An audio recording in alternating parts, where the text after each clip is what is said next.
Hello everyone, back into today's third video. So we're going to have a look at the weather for next week, 10 days for today's third video, which takes around the 14th of June. We had to extend out beyond that. We extended GFS and ECM ensembles over to around a couple of weeks. And have a look at Beijing Climate Centre at the end of the video today for the next 40 days. And that's going to take us into the early part of July, of course. So I'll get on that very shortly. Just say that the first video released today is having a look at the tropical storm Cristobal that's going to be pushing northwards through the Gulf of Mexico and arriving on the Gulf Coast of the United States from Sunday through to Monday, and could bring some really quite devastating weather with it. Also, we have released the June month-ahead forecast, so have a look at that, see what forecasting for June. And tonight, after 11 o'clock, we're going to have the weekend forecast for the United States of America.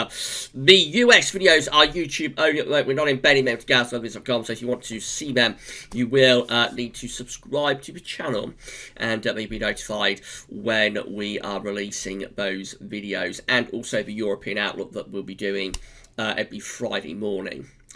Join us subs, we are at 1.68k at the moment. We've got another 20 subs to go to get to, we're at 6.68k, I should say, 6,680. We've got another 20 subs to go to get to 6,700 subscribers. Only another 20 subs to go before we do that. Should do that quite soon, I would have thought. And then we've got to put on another 300 subs between now and the end of the summer to get to 7k, which is what I would like to get to by the end of summer, 7,000 subscribers by the 31st of August. I'm not sure we're going to be able to put on 300 subs in the time between now and the end of August. It would be nice if we could, but I'm not sure we'll be quite able to do it. If we can't do it by the 31st of August, then I'm sure we'll be able to get to 7k through the autumn anyway. But we shall see. Big thanks to everybody for subscribing. Now, I'm going to say thank you so much to our latest YouTube channel member. We've got loads of channel members to get from. I want to give each individual channel member their own shout out in an individual video. So I will get to everybody. It's going to take me a little while because now up to 30 channel members. Just totally amazed by the response to this, but we're up to 30 channel members now, so I want to give everybody their own individual video to give them a mention. So for this video, I'm going to say hello and thank you so much for becoming a channel member to Donald Penman. Donald Penman. Thank you so much, Donald, for becoming a Gasweathers channel member. That's absolutely fantastic. Thank you so much for doing that, friend. Don't forget, all channel members, we're going to have a channel member live stream at 5 o'clock on Saturday. 5 o'clock in the afternoon Saturday, channel member live stream, and then on Sunday you're going to get to see the NAO forecast winter of 2020-21 ahead of its global release. A week on Sunday, so week on Sunday 14th of June, when the whole world will get to see the Azores winter 2020-21 NAO forecast, but channel members will get to see that from this coming Sunday. But for everybody, it's not long to wait now before you're going to see the NAO forecast. And so big thank you to all of our channel members, big thank you to all patrons, all donors as well, and special thank you to latest channel member Donald Penman. Thank you so much, Donald Penman, for becoming our latest channel member. Now, I'm running a bit late today, so we're going to crack on quite quickly, and we're going to have a look at the GFS upper air temperature and precipitation ensemble. So the red line is the 30-year upper air temperature average for London via Old Wetter Central, and we're going to be cooler than average over the next few days. We have entered into, as we know, a much cooler than average period. We're going to be seeing the temperature beginning to lift up a little bit as we go through the next next week. So you're going to stay cool into the weekend, but then next week temperatures lifting up. Signs that it could go very warm there around the middle part of June. We've talked about this in videos quite a bit lately. We could get a very warm spell, a real push up in the temperature around mid-June. But if we do, it does look potentially a little bit volatile. We've got quite a few precipitation spikes. In the next few days, we've got precipitation coming up. Hasn't been a great deal of rain where I am so far from this northerly and unsettled period. But it looks as though we've got a greater chance of wet weather as we go through to Saturday in particular, across parts of England and Wales. And then next week we have regular precipitation spikes too. This period just here of precipitation spikes is coinciding with that lift up in the temperature. So we could go very warm through to the latter stages of next week, but it may be a bit volatile. Again, we're talking about missing videos. There could be a little bit of thunder involved in that. It just looks like a generally rather more unsettled month than we've had for a little while, or a more unsettled couple of weeks, I suppose, as though it goes to the 19th, 20th of June. A more unsettled couple of weeks than we've had for a little while. Temperature anomalies from the 4th to the 12th of June, a little bit below average. Going to be a rather cooler than average week coming up. Precipitation anomalies very close to average, not excessively wet. You notice Ireland is actually coming out drier than average, still closer to the Azores High to remain dry. Elsewhere, it's about average to for the north and northeast, slightly above average rainfall. That's how the GFS is looking for Sunday. So on Sunday we're in this cool and showery northerly wind.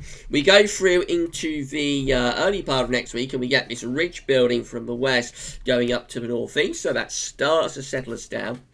And we begin to go a little bit drier and warmer through the early part of next week. To the middle of next week, again, we keep an influence from the Azores High just out to our west, so it's not looking too bad on this scenario through next week. You would have thought there's, particularly from the north and the northwest, there's quite a bit of dry weather. For more southern and southeast areas, there could be some heavy showers, as pressure is still quite weak through there. But certainly out towards the northwest, we have got more influence from higher pressure there. By Friday, again, ridge building in from the west. That should bring a reasonable amount of dry weather to particularly northern areas with it. Again, could be a little bit showery in the south and the southeast. And as we move up towards day 10, which is Sunday the 14th of June, overall the high pressure sort of still to our west-northwest, still sending some sort of ridge into the country, so bringing a reasonable amount of dry weather to more northern and western areas. Still could be a little bit showery in the east, and temperature's probably not all that far from average. So next week now with GFS doesn't look overly bad, actually. As we go through into the more extended range, we start to put the high pressure out to the west and begin to turn the wind into the north-northwest again, so that starts to turn cooler and more showery once more. Heading up towards the end of this GFS run, which gets us to Saturday the 20th of June, high pressure just out to our west-southwest, low pressure up to the north. We're in a sort of west-southwesterly flow. For more southern and western areas, I expect there will be a reasonable amount of dry weather. With that, the pressure is up to around 1,025 millibars to the southwest. Could still be a little bit on the showery side up in the north. The GM looks like this. So again, we've got these cool northerly winds pushing southwards on Sunday, and then the ridge of high pressure builds in from the west through the early part of next week. Again, bring quite a lot of dry weather to more northern and western areas with it. That's the reason Ireland, on the precipitation anomaly we just looked at, is having a drier than average week, because you're very close to this ridge from the Azores High. For more eastern areas, we are still at risk against some showers through the early part of next week. And by the end of the next week, that ridge is actually strengthening in most parts of the country with the GEMs. That's turning most of us, by this point, mainly dry and probably fairly warm. And then moving up towards day 10, again, quite an influence from the high pressure sitting just to our west. You would expect a fair amount of dry weather with that. And temperatures should be, for the south and southwest anyway, probably quite warm. It will be a little bit cooler up to the north, but not looking too bad at all, really, for many places with the GEM through next week. The ECM, again, we're in those northerly winds as we go through to Sunday, cool and showery. Then the ridge builds in from the west. Again, probably still showers for more southern east areas. Driest weather, I would have thought, is out towards the west with that. Through the middle part of next week, we've got quite a nice extension from the Azores High to bring fairly dry weather, you would have thought, to Ireland, England and Wales. Could be a little bit on the showery side for Scotland. And then moving up towards day 10, we start to get this ridge building to the south and east of the country. So that starts to pull up some much warmer air from the south, actually, with the ECM. It's trying to turn a little bit unsettled, but I'm not sure a great deal is happening with that. And overall, we are just building pressure there, particularly to the east of us with the ECM as we get through to day 10, which is Sunday the 14th of June. The upper air temperatures do look quite warm. So just how unsettled is it going to be next week? I think we might be seeing signs here of high pressure just being a little bit more involved. in next week's weather compared to what the models were showing like a day or so ago. Let's have a look at the rainfall forecast based on that ECM run from Meteo.com. So showers, particularly in the north today, some of them pushing further southwards as well though. Into tomorrow, it really is a case of showers across England and Wales, more general outbreaks rain, and possibly a gale force northerly wind setting in across Scotland. Into Saturday, that moves southwards, could bring some quite wet weather to more central east parts of England and Wales on Saturday. Perhaps turns a bit drier in the north. Sunday, still showers left, but probably fewer of them for northern and western areas anyway. Still some wet weather over on the eastern side of the country. Then we're into next week, and we're bringing showery rain into the northwest through the early part of next week, but England and Wales mostly dry. That rain sort of fizzles out as it tries to come southwards across England and Wales through the middle of next week. Still some rain in the northwest, but you see a lot of dry weather next week with the ECM for England and Wales. A lot of dry weather there. Then we're moving into the end of next week. Some quite heavy rain for northwest of Scotland and Northern Ireland, but still England and Wales, plenty of dry conditions coming up. And then moving into the weekend of the 13th, 14th of June. This is when we begin to shift wind round south, of course. Again, the emphasis is on dry weather, really, with the ECM today. And temperatures are getting warmer as well. We're probably pushing the temperature up into the mid to upper 20 Celsius there over that weekend of the 13th, 14th of June.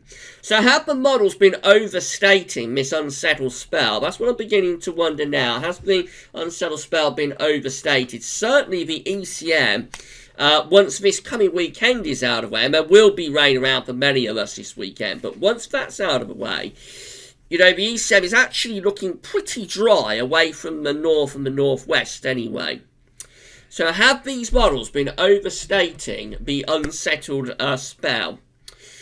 We shall see. Right, have a look at the options on the table within the ECM ensembles at day 10, which is the 14th of June.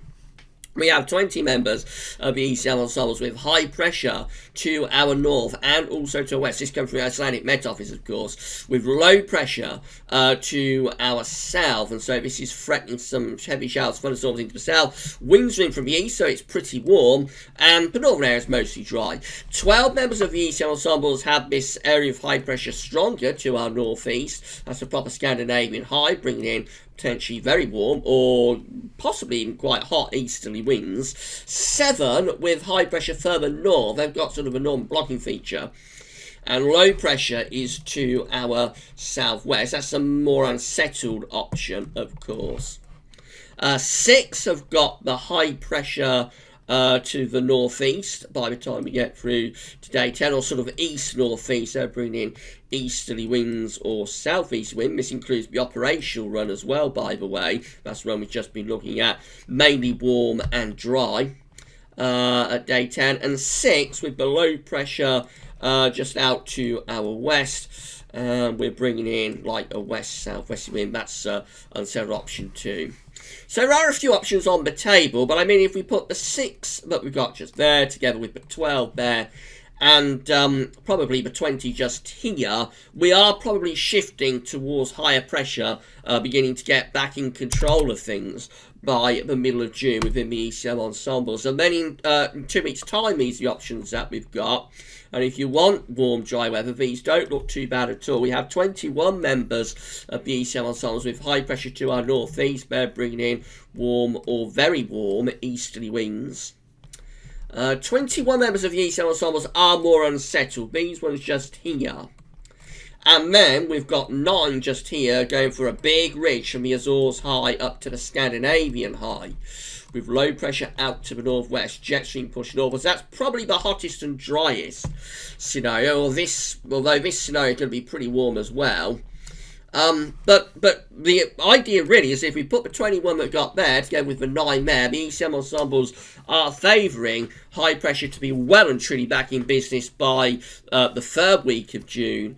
And potentially setting up a pattern that might be conducive to a little bit of hot weather. We can't totally discount the 21 we've got here because that is a significant minority option. It is a minority of ECM ensemble members, but it's a significant minority with 21 of them doing that. So we can't discount that option, but it looks to me, but from like mid-June onwards, as though the ECM definitely wants to get high pressure going again, really. And then finally, just having a look at Beijing Climate Centre. So these are 500 millibar height anomalies broken down into 10-day periods. The first 10-day period takes from the 6th to 15th of June. The coming 10 days, low pressure in the north and the west of Europe, high pressure out to the northwest. Winds are in from a north to northeasterly direction. Looks cool and unsettled in the coming 10 days. But look at this. The next 10-day period is the 16th to 25th of June, and the high pressure is back. Above average heights then build back across the country and to the north. Low pressure's out to the west. This probably starts to draw up a warm or very warm, maybe quite hot, southerly to southeasterly wind. Still quite a high pressure influence as we go through to the next 10-day period, so 26th of June to the 5th of July, with again high pressure over the country and going northwards. So maybe a little bit of low pressure through here, possibly starting to try and break the ridge down, but generally still quite a bit of fine and warm weather to the end of June, you would have thought. And then we finish up with the final 10-day period, which is the 6th to the 15th of July, with low pressure then returning to the north of Scotland, high pressure pulling out into the North Atlantic, and the winds going into a west-northwest direction. That's turning cooler and more unsettled there through the 6th through to the 15th of July. That is days 31 to 40 though, so it's a very, very long way out, and I wouldn't be overly sure about that at all. So, I think what we have to discuss really now is whether the models have been overplaying this unsettled weather. Definitely the weather has turned more unsettled now. We're going to have these northerly winds with us through the rest of this week and through the weekend. There will be rain around. Eastern areas and northern areas getting most of the rain. Some will get through to the west at times as well, though. But next week, we could well be starting to see increasing evidence of higher pressure being involved in next week's weather. It's not a particularly settled scenario, but higher pressure is more involved than these models were showing like a day or so back. And so we saw the evidence with the ECM operational run that once the weekend is out of the way, there is very little rain next week and up to the middle of the month, getting through to the south, getting through to England and Wales. What rain there is with the ECM is mainly towards the north and the northwest. So I think we do have to ask the question now whether the unsettled spell has been overstated. We shall see how it all evolves over the next few days, but to me, it looks like these models are shifting towards, ever more, towards a higher pressure scenario through next week and running up to the middle part of June. Right, that's it for your main videos for today. We've got the forecast weekend for the United States of America coming up late on tonight. That'll be after 11 o'clock UK time, early evening US time. Tomorrow we've got JMA Friday, a week to 10-day video update, and of course we'll have the European Outlook first video up tomorrow morning. We'll probably have a look at what's going on with this tropical storm as well, I would have thought. If you've enjoyed this video, please give us a like on the video, share it far and wide if you can, and don't forget to tell your friends about the channel, of course, and don't forget to subscribe to the channel and enable all notifications, and that way you'll be notified when we're releasing content. But that's all for now, and thanks for watching.